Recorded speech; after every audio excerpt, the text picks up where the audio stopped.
തിരുനാമത്തിന് മഹത്വമുണ്ടാകട്ടെ. ഇന്നത്തെ പ്രഭാത ധ്യാനത്തിനായി 17-ാം സങ്കീർത്തനം 5-ാം വാക്യം. എൻ്റെ നടപ്പ് നിന്റെ ചുവടുകളിൽ തന്നെയായിരുന്നു, എൻ്റെ കാൽ വഴുതിയതുമില്ല. കഴിഞ്ഞകാല ജീവിതയാത്രയിൽ ദൈവം വെളിപ്പെടുത്തിയ വഴികളിലും ചട്ടപ്രകാരവും ജീവിതം നയിച്ചതുകൊണ്ട് തെറ്റി വീണില്ല എന്ന് സങ്കീർത്തനക്കാരൻ ഈ വാക്യത്തിലൂടെ സാക്ഷീകരിക്കുന്നു. ഓരോ ദൈവവൈതലും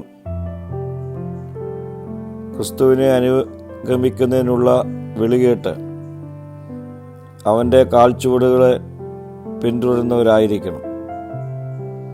നമ്മുടെ നടപ്പ് കർത്താവിൻ്റെ ചുവടുകളിൽ തന്നെ ആയിരിക്കുമ്പോഴാണ് വഴുതി വീണു പോകുവാൻ സാധ്യതയുള്ള ലോകത്തിൽ വീഴാതെ ലക്ഷ്യസ്ഥാനത്തെത്തുവാൻ കഴിയുന്നത്. പ്രിയ സ്നേഹിതരെ, പാത നിരപ്പുള്ളതാണെങ്കിലും നമ്മുടെ കാലുകൾ ഇടറിപ്പോകുവാൻ സാധ്യതയുണ്ട്.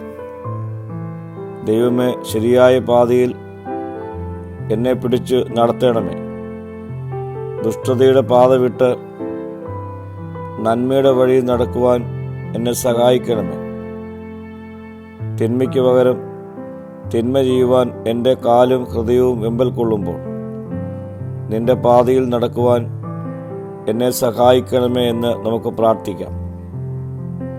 ദുഷ്ടൻ്റെ പാതകളെ വിട്ടൊഴിഞ്ഞവനായും പാപികളുടെ വിസ്താരമേറിയ വഴികൾ ഉപേക്ഷിച്ചവനായും ദൈവത്തിൻ്റെ വഴികളിൽ നിന്ന് വിട്ട് മാറാത്തവനായും ഈ നാളുകളിൽ നമ്മുടെ ജീവിതങ്ങളെ നമുക്ക് ക്രമീകരിക്കാം.